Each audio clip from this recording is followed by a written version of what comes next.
When April, with his showers, sweet with fruit, the drought of March has pierced unto the root, and bathed each vein with liquor that has power to generate therein and sire the flower. And many little birds make melody that sleep through all the night with open eye, so nature pricks them on to ramp and rage, then do folk long to go on pilgrimage. And farmers to go seeking out strange strands, to distant shrines well known in sundry lands, and specially from every shire's end of England they to Canterbury wend. Hey! The holy blessed martyr there to seek, who helped them when they lay so ill and weak.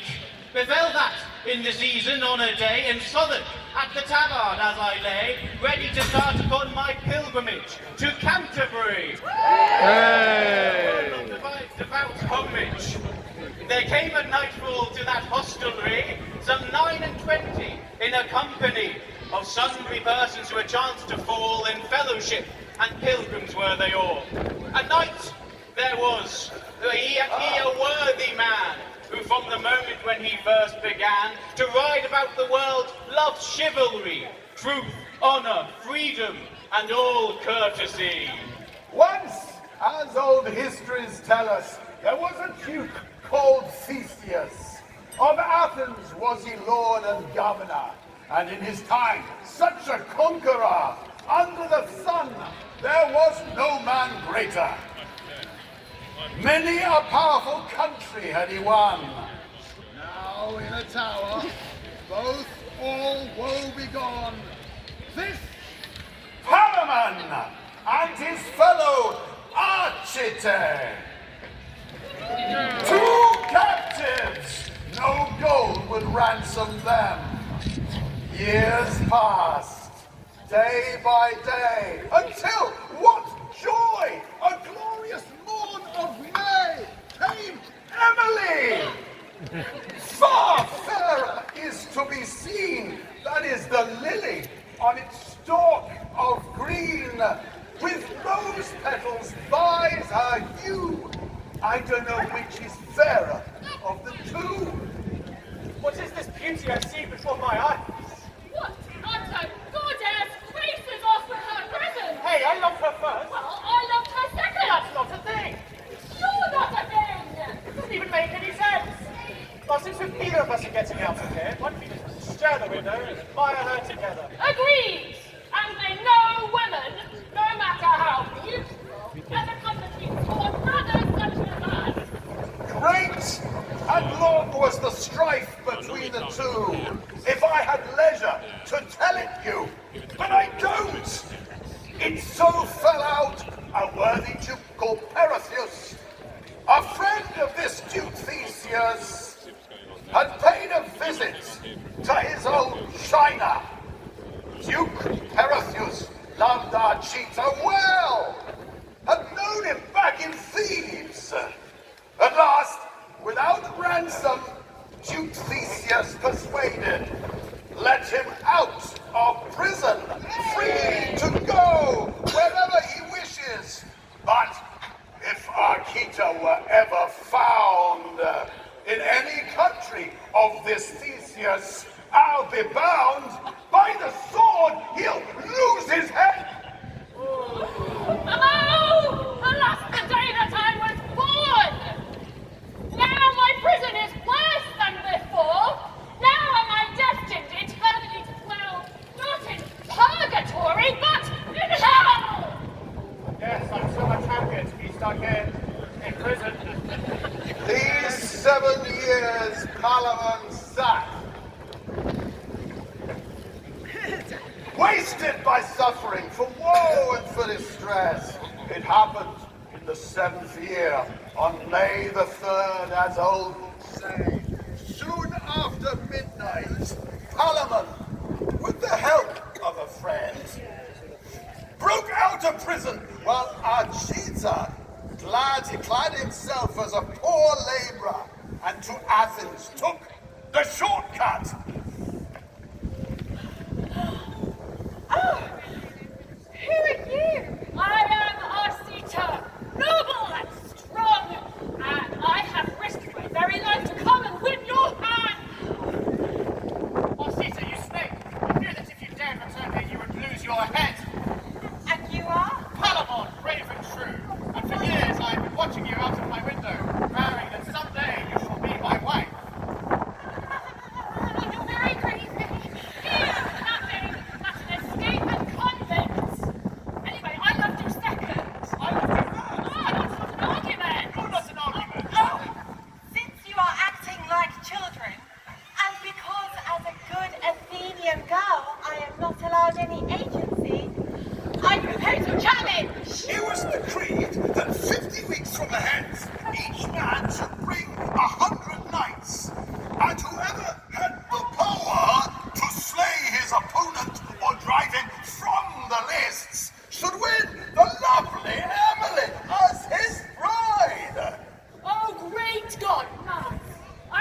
At making cloth she had so great a bent, she betted those of Eve, and even of Ghent. Her kerchiefs were of finest weave and ground, I dare swear, that they weighed a full 10 pound, which of a Sunday she wore on her head. Her hose were of the choicest scarlet red, close gartered, and her shoes were soft and new. Bold was her face, and fair, and red of hue. She'd been respectable throughout her life, with 5 churched husbands bringing joy and strife, not counting other company in youth, but thereof there's no need to speak in truth. She could tell much of wandering by the way, gap-toothed as she was, it is no lie to say. Upon an ambler easily she sat, well-wimpled eye, and over all a hat as broad as is a buckler or a targe. A rug was tucked around her buttocks large, and on her feet a pair of sharpened spurs. In company well should she laugh her slurs. The remedies of love she knew, perchance, for of that art she learned to do the old dance. If you are done with the flattery, I will begin. In the old days of King Arthur, of whom Britons speak great honour, had in his house a lusty bachelor, that one day came riding from hawking, and it happened that alone as he was born, he saw a maiden walking before him, of which maiden straightway, despite all she could do, by utter force, he took away her maidenhood. For which brought with such clamour and such demand for justice unto King Arthur, that this knight was condemned to be dead. By course of law, and should have lost his head, except the Queen, and other ladies as well, so long craved the king for grace, until he granted him his life right there, and gave him to the Queen, all at her will. And after this she spoke thus to the knight: I grant thee life, if thou canst tell me what thing it is that women most desire. What women most desire? Who can possibly know what women most desire? He seeks every house and every place where he hopes to have the luck to learn what thing women love most. But he could not arrive in that region where he might find in this matter two creatures agreeing together.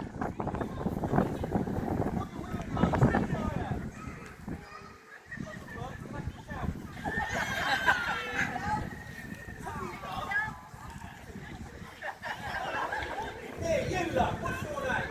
Daddy! Danny, what do women most desire? Prosecco!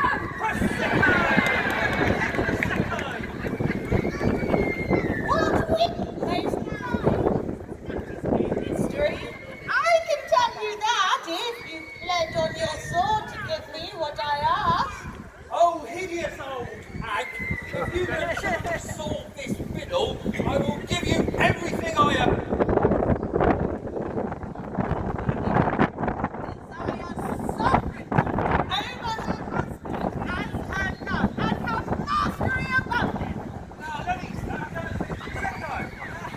I need a second opinion.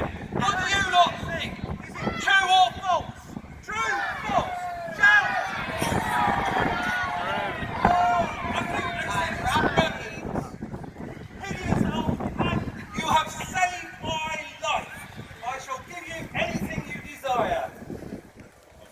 I desire to be your bride. Oh, good!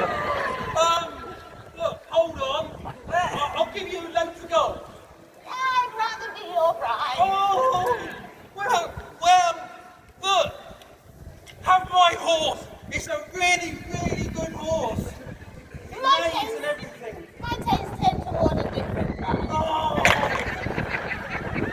Tell you what, I'll give you my castle and all my land. As I'm entitled to, as your loving wife.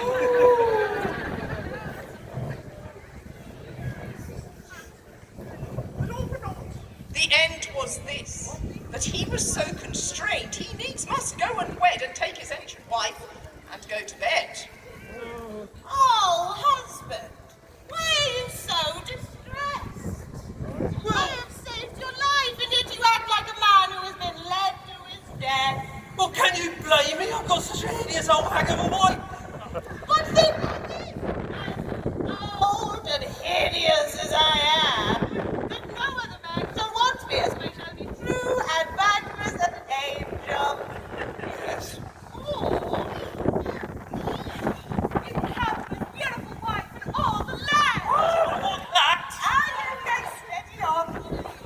But be warned, while off on quests of daring do, how will you know I have not strayed into the arms of another?